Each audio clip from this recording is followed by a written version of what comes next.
नमस्कार. आम्ही Albert and Victoria memorial museum मध्ये उभा आहोत आता आणि खूपच मोठं हे म्युझियम आहे. इतिहास, संस्कृती, आपल्या संस्कृतीचा कसा विकास झाला हे दाखवणारे प्रत्येक देशातल्या अनेक मूर्त्या आणि स्कल्पचर्स इथे आहेत, चित्र इथे आहेत, तिथल्या जुन्या वस्तू इथे आहेत. त्यामुळे आपल्याला त्या देशाचा इतिहास, तिथली संस्कृती कशी कशी प्रगतिशील होत गेली आपल्याला कळते. माझ्यासोबत आकांक्षा सुद्धा आहे आणि आम्ही आपल्याला भारताच्या संदर्भात किंवा महाराष्ट्राच्या संदर्भात एक महत्त्वाचा विषय जो आहे त्या संदर्भात आज सांगायसाठी इथे लंडनच्या या म्युझियम मध्ये आणलेला आहे. तर आपण बघू की या म्युझियम मध्ये काय काय आहे. स्कल्पचर्स जे आहेत ते अत्यंत सुंदर आहे आणि प्रत्यक्ष ते माणसं जिवंत आहेत असं वाटावं अशा प्रकारच्या या मूर्त्या आहेत. इथे आपण पाहू शकतो की एक सिंहासन ठेवलेलं आहे आणि हे सिंहासन गोल्डन थ्रोन ऑफ महाराजा रणजित सिंग असं लिहिलेलं आहे. हे गोल्डन थ्रोन आहे, तिकडचा तो काश्मीरी ड्रेस आहे आणि इथे सुद्धा काश्मीरी शाली आणि काही वस्तू ठेवलेल्या आहेत. संगीत आणि शास्त्रीय संगीत याबद्दलचे वाद्य सुद्धा आहेत. म्युझियम कशा पद्धतीने जतन केलं जाते हे आपल्याला इथे दिसते आणि हा कोपरा आपल्यासाठी सध्या महत्त्वाचा आहे. मुघल आणि मराठा साम्राज्याच्या दरम्यान जे काही लढाया झाल्या, युद्ध झाले, तेव्हा जे शस्त्रास्त्र वापरण्यात आले ते सगळे इथे ठेवलेले आहेत. त्यांचे काही प्रतीक इथे ठेवलेले आहेत, आपण पाहू शकतो. आणि सगळ्यात महत्त्वाचं आहे की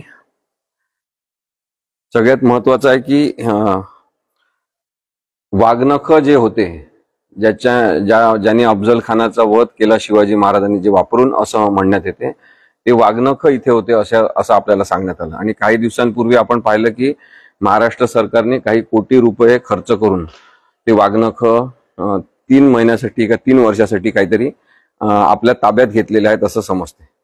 आता मुळात हे वाघनख खरंच छत्रपती शिवाजी महाराजांनी वापरलेले होते का याबद्दल इंद्रजित सावंत यांनी खूप चांगलं विश्लेषण केलं आहे. ते इतिहासकार आहेत, मी काही इतिहासकार नाही, पण तरी आपण विश्वास ठेवला पाहिजे काही गोष्टींवर जेव्हा अभ्यासू लोक काहीतरी सांगत असतात. त्यांनी असं लिहिलं आहे, खरं तर ज्या लॉर्ड एल्फिस्टन आणि ग्रँड डफला सातारच्या प्रतापसिंह छत्रपतींनी वाघनखे भेट दिली, त्यांनी सुद्धा ही वाघनख शिवाजी महाराजांची आहेत असा दावा केलेला नाही. उलट शिवाजी महाराजांनी अफजल खान वधावेळी वापरलेलं वाघनख सातारा छत्रपतींकडे आहे असेच त्या प्रत्यक्षदर्शींनी लिहून ठेवले आहे.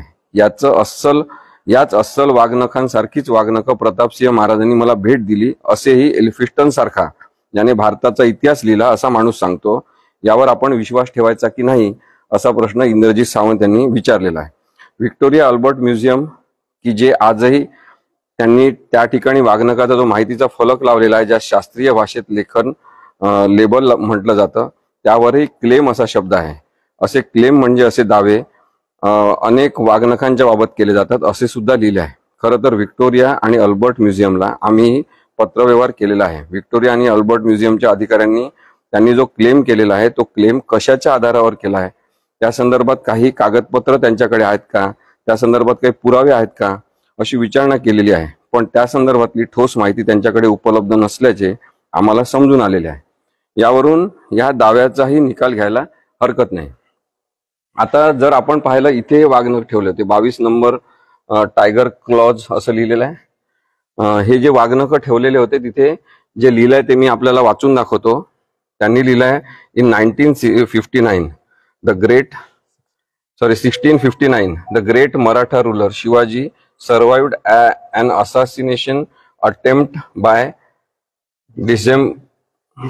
disinvolving the emissary sent from Bijapur under the pretext of making peace.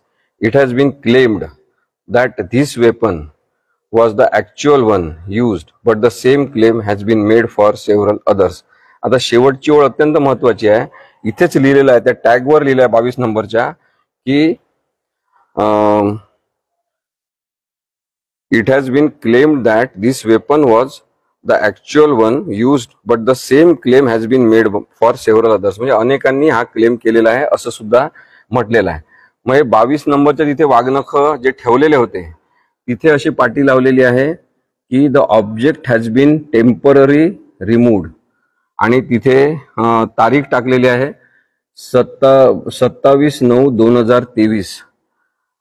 त्यामुळे हे ऑब्जेक्ट सध्यापुरती इथून रिमूव्ह करण्यात आलेलं आहे असं म्हटलेलं आहे. म्हणजे महाराष्ट्र सरकारने जे काही पैसे भरून हे वाघनख नेलेले आहेत महाराष्ट्रामध्ये प्रदर्शन करण्यासाठी, त्याची एक मोठी अमाऊंट आपली सगळ्यांची नागरिकांची करातून जमा झालेली अमाऊंट आहे. आता प्रश्न हा आहे की वाघनख खरे नाहीत असं सगळेजण इतिहासकार म्हणतात. वाघनख महाराष्ट्रात नेऊन आपल्याला काही खूप लोकांच्या जीवनात फरक पडणार आहे असं नाही आहे. गरीब माणसाला सुख शांती समृद्धी मिळणार आहे वाघनख तिथं नेल्यामुळे असं नाही आहे. मग हे करोडो रुपये खर्च करून या म्युझियमची कमाई का करून देण्यात आली, हा सगळ्यात महत्वाचा प्रश्न आहे. आणि म्हणून प्रत्येक सजग भारतीय नागरिकांनी, शिवाजी महाराजांवर प्रेम करणाऱ्या व्यक्तींनी हे विचारायला पाहिजे महाराष्ट्र सरकारला की इथले वाघनख तुम्ही भाड्याच्या तत्वावर महाराष्ट्रामध्ये प्रदर्शन करण्यासाठी का नेले. यांचं सगळं राजकारण हे भावनांवर आधारित आहे. इमोशन ड्रिव्हन पॉलिटिक्स हे जे करतात त्याच्यामध्ये आम्ही वाघनख आणले असा जो गाजावाजा करण्यात येत आहे त्या वाघनखांचा आपल्याला शून्य उपयोग आहे. आणि त्यामुळे या वाघनख नेण्याचा सुद्धा आपण विरोध केला पाहिजे. आणि हे लक्षात घेतलं पाहिजे की शिवाजी महाराज यांना जाणता राजा आपण म्हणायचो. जाणता राजा का म्हणायचो, कारण की ते जनतेच्या पैशाचा गैरवापर कधीही होऊ देत नव्हते. शेवटचा पैसा सुद्धा लोकांच्या उपयोगासाठी आणि विकासासाठी वापरला पाहिजे असं समजणारे शिवाजी महाराज, त्यांचं धोरण आणि विचार यांना पाळता येत नाही. आणि हे क्षुल्लक इथले नकली कोणाचे तरी वाघनख घेऊन महाराष्ट्रात जातात आणि तिथे सांगतात की आम्ही शिवाजी महाराजांवर फार प्रेम करतो त्यामुळे ते आणलेले आहे. ते विकत घेतले असते तर एकदा आपण समजू शकलो असतो, पण भाड्याने 3 वर्षासाठी इथून नेलेले आहे. त्याची एक मोठी अमाऊंट नागरिकांच्या करातून द्यावी लागलेली आहे. याचा आपण सगळ्यांनी निषेध केला पाहिजे आणि महाराष्ट्र सरकारला प्रश्न विचारला पाहिजे. अनेक जणांनी मला सांगितलं न्यायालयात केस करा, यांच्यावर करू शकतो आपण, परंतु किती केसेस करणार. मूर्खपणाने वागणारे जे राजकीय लोक आहेत त्यांना आपण जोपर्यंत मतदार आणि नागरिक म्हणून प्रश्न विचारणार नाही, यांना जाग येणार नाही. इथले वाघनख नेण्याची मुळीच गरज नव्हती. त्याची महाराष्ट्रातल्या एकाही माणसाला कोणताच त्याचा उपयोग नाही.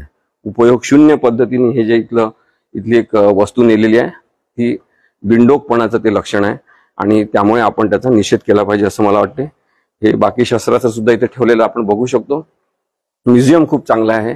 लंडनमध्ये आपण आले तर हे म्युझियम जरूर बघा, इथल्या वस्तू बघा. इथून प्रेरणा आपण घेतली पाहिजे की कशा प्रकारे इतिहासाचं संस्कृतीचं जतन करायचं असते. भाड्याच्या तत्वावर घेऊन कुणाच्या तरी वस्तू घेऊन जायच्या आणि ज्या शिवाजी महाराजांनी वापरल्या सुद्धा नाही त्या त्यांनी वापरल्या म्हणून सांगायच्या. हे भावनांचं राजकारण त्वरित बंद झालं पाहिजे, याची मागणी नागरिकांनी केली पाहिजे.